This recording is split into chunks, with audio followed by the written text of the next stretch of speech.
Qu'est-ce que tu peux noter par rapport au fait de la thématique de l'Iran sur aujourd'hui par rapport à hier où il y a eu cette projection sur la Tunisie, avant-hier c'était la laïcité. Est-ce qu'il y a des liens qui peuvent être perceptibles? Ah oui, parce que moi personnellement, je trouve que c'est un peu on est un peu dans la même, pour moi la même problématique, Oui, puisque mais bon, en fait, le truc c'est que l'Iran et le monde arabe aujourd'hui, ils vont pas dans le même sens. oui, L'Iran aujourd'hui, la révolution iranienne, enfin les émeutes, comment dire ça, les soulèvements en 2009, c'était pour se débarrasser de la République islamique. oui. Alors que le monde arabe, donc a fait sa révolution, mais bon, bah, grand regret, moi, personnellement, en fait, ils sont allés dans le sens inverse, c'est-à-dire qu'ils vont vers des régimes islamistes. D'accord.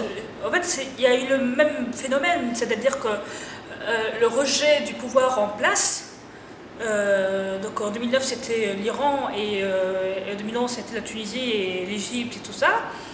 Mais en fait, mais le résultat, dire c'est pas la même chose en fait. Finalement, en fait, c'est pour dire ça va pas dans le même sens. Même si bah, beaucoup des gens du monde arabe partagent cela aussi, parce que tout le monde arabe n'est pas constitué uniquement d'islamistes. Il y a aussi des mouvements laïques aussi dans le monde Bien arabe. sûr.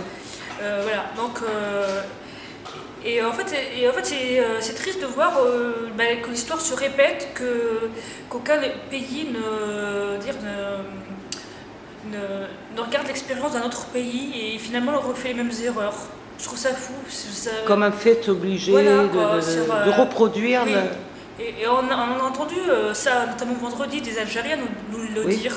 Nous dire qu'ils ne s'attendaient pas à ce que la Tunisie, par exemple, ils ne s'attendaient pas à ce que la Tunisie, par exemple, fasse le choix des partis islamistes. c'est vrai. Ils ne s'attendaient pas à ça. Et c'est dommage. Et moi, je sais que dans beaucoup de conversations, on se disait, mais qu'actuellement, en Tunisie, on est vraiment dans un moment très sensible. Il faut qu'on fasse très attention, parce qu'on est un moment où le pays peut basculer sur un État ou sur un autre. Vous voyez, c'est un peu comme l'Algérie, c'est un peu comme l'Algérie entre 1988 et 1991. Un moment où le pays est à définir. Donc, il faut faire attention dans quel sens le pays va aller. Voilà. C'est une sensation personnelle, c'est une opinion personnelle que tu émets ou c'est quelque chose qui transparaît dans ton entourage, les gens, les personnes que tu En côtoies? fait, ça dépend, parce qu'il y en a qui disent que non, c'est pas vrai, qu'en Tunisie, on est assez, on va dire, cultivé tout ça pour pas faire les mêmes erreurs que les autres, tout ça, mais moi, quand je lis des livres iraniens, je pense notamment à Shirin Ebadi, où elle a fait sa biographie, où elle raconte comment c'était l'Iran avant la révolution islamique. Et en fait, moi, ce qui me fait peur, c'est que j'ai l'impression que la Tunisie d'aujourd'hui est vraiment dans la même configuration que l'Iran en 1979. C'est-à-dire que l'Iran, comme la Tunisie aujourd'hui, bon, alors, je le redis, le Shah, c'était une dictature, comme Ben Ali d'ailleurs. Oui, D'ailleurs, c'est intéressant de remarquer qu'une dictature, que ce soit en Iran ou en Tunisie, a débouché vers la victoire des islamistes. Donc ça remet en cause la théorie, notamment européenne, qui disait que Ben Ali était un rempart contre l'islamisme. Or, on voit que ce soit le régime du Shah ou que ce soit le régime du Ben Ali, n'ont pas du tout été un rempart contre l'islamisme. Bien au contraire, ils ont été les ascenseurs des régimes islamistes. Et en Iran aussi, dans les années 70, la situation des femmes était très avancée en Iran. Elles étaient majoritaires dans les universités, elles étaient juges, voilà. Et donc du coup, c'est vrai que l'Iran, c'est quand même aussi un pays qui a une civilisation très ancienne, voilà. Donc moi, c'est vrai que En plus, bon, on voit aussi ce qui se passe aujourd'hui en Tunisie. On voit très bien qu'il faut quand même faire attention parce que quand on entend des déclarations à droite et à gauche, ça ne peut que nous conforter sur, sur notre vigilance. C'est pas comme si on n'entendait rien, c'est pas comme si. Or aujourd'hui, ce qui se passe, c'est que d'un côté, il y a des déclarations soi-disant pour rassurer, vous en faites pas, etc. Et de l'autre côté, il y a des phrases qui fusent, et voilà. Et j'ai l'impression en plus qu'il faut faire attention parce que j'ai l'impression que ces phrases qui fusent, c'est une façon de tâter l'opinion publique. Savoir est-ce que l'opinion. Voilà. Donc c'est important de répondre là, je pense. Pour dire à ceux qui essaient de sortir ces phrases, non, on ne laissera pas faire. Parce que si on sait, ils vont dire, oui, l'opinion publique est prête, et voilà. Et l'autre chose qui est dangereuse, je trouve, en Tunisie, il faut faire attention, c'est qu'en fait, les partis islamistes sont très malins. En fait, ce qui se passe, eux, aujourd'hui, leur truc, c'est... Ils vous disent, non, vous en faites pas, on va laisser les gens libres, il n'y a pas de souci, etc. Mais en fait, qu'est-ce qu'ils font? Ils partent de la base de la société. Ils essaient de faire rentrer leur tradition à la base de la société, pour qu'après, ce soit la société qui dise on veut ces règles-là. Vous voyez? Ils sont très malins. Et d'ailleurs, quels sont les deux postes ministériels que le Parti islamiste revendique en Tunisie? C'est le poste de ministère de l'Éducation et de la Culture. C'est-à-dire les deux postes qui forgent qui forment un pays. Et donc en fait, ils sont malins parce qu'ils disent regardez, non, les démocrates, on est pour les libertés, vous en faites pas. Mais en fait, voilà, c'est.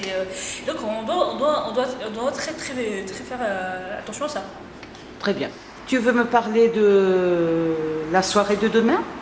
C'est la dernière journée de ton festival. Oui. Qu'est-ce que tu as à en dire? Donc en fait, c'est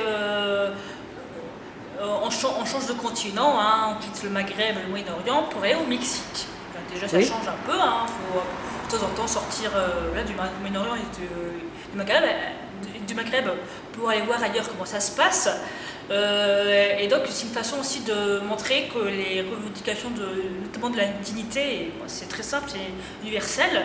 Donc demain c'est vraiment axé sur l'accès à la dignité au Mexique, notamment par rapport aux enfants et comment est-ce que la pauvreté bafoue les droits des enfants et les inégalités, puisque voilà, un parent pauvre, un fils pauvre va hériter de la pauvreté de ses parents. Voilà. Oui.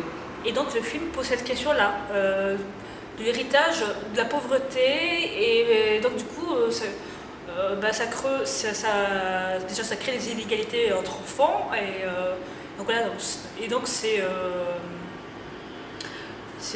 après le film, c'est comment faire pour que tout le monde ait accès à la dignité. Demain, ça change un peu des autres projections, puisque les autres projections, on était pas mal sur les libertés et tout. Demain, c'est plus dignité, droits économiques et sociaux. Voilà, parce que ça fait une partie des droits. Ce sont des droits de toute façon qui sont universels et qui touchent toutes les communautés géographiques, ouais. De toute manière. On arrive à la fin de l'année aussi. Période de fête.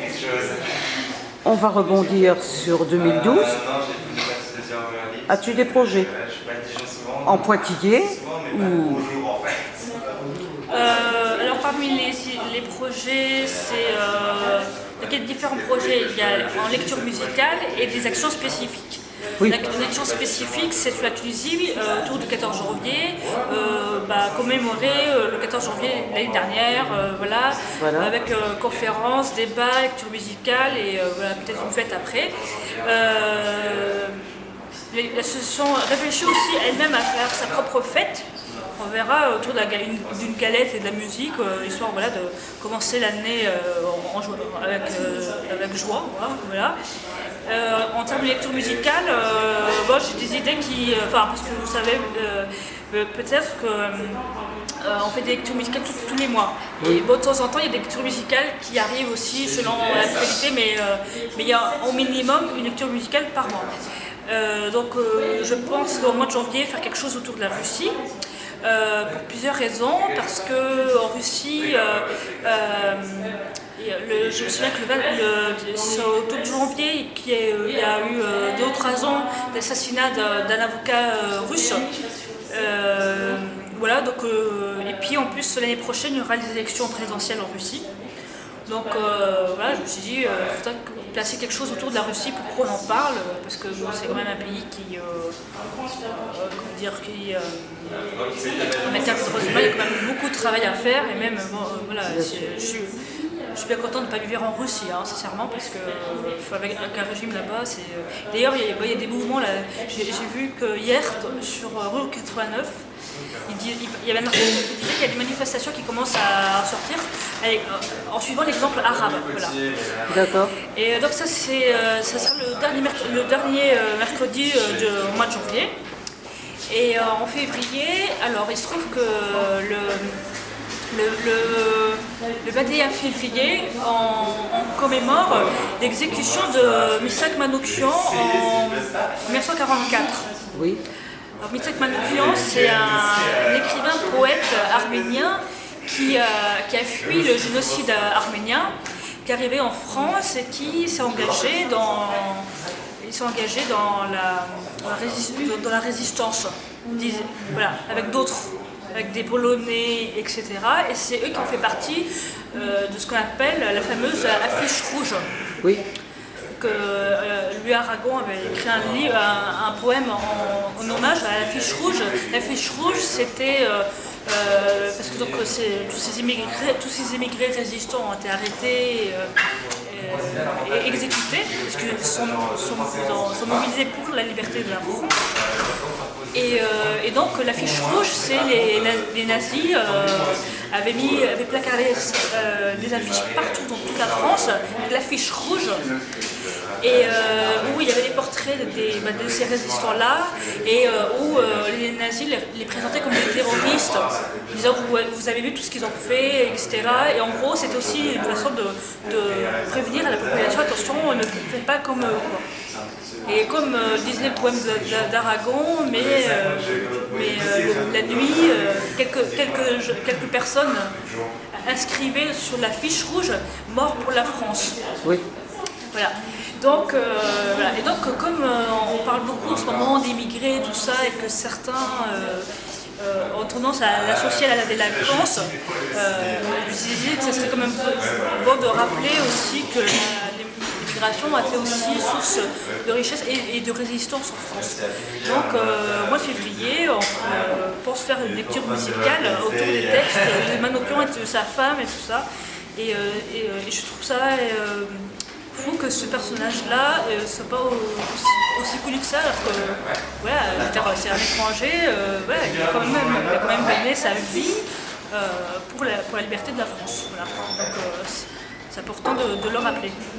Très bien. Oui, Sarah, je voulais te poser une question concernant la communauté maghrébine, dijonnaise en l'occurrence. Depuis quelques mois après le printemps arabe, est-ce que tu y notes quelque chose de différent? Est-ce que tu notes quelque chose de particulier dans les relations des personnes entre elles?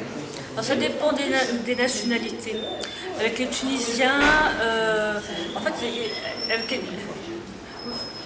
avec les Tunisiens, en fait, on se découvre, parce qu'avant, c'est vrai que, tout comme en Tunisie, on n'abordait pas beaucoup les questions politiques, parce que tout le monde était, comment dire... verrouillé. Oui, mais le régime, une des particularités du régime Ben Ali, c'est d'avoir instauré la peur chez les gens et de se dire que peut-être que le voisin, c'est quelqu'un qui va dénoncer tout ça. Du coup, c'est vrai que les questions notamment politiques, on en parlait que quand on avait confiance ou bien des fois on dépassait la peur. Moi, ça m'est arrivé des fois de parler. On se dit tant pis, mais bon, ça ne se faisait pas de toute façon très à l'aise.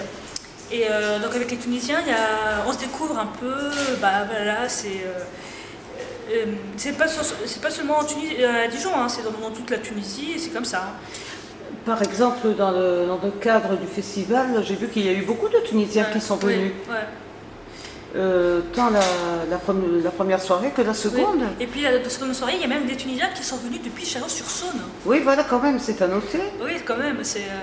Et moi, j'avoue qu'en réfléchissant, j'étais quand même bien contente d'avoir un peu créé cet espace, d'échange sur la Tunisie, m'a permettant à ce que les Tunisiens d'ici participent aussi au débat sur la Tunisie, quoi. C'est vrai que c'est un moment intéressant parce qu'on se, voilà, on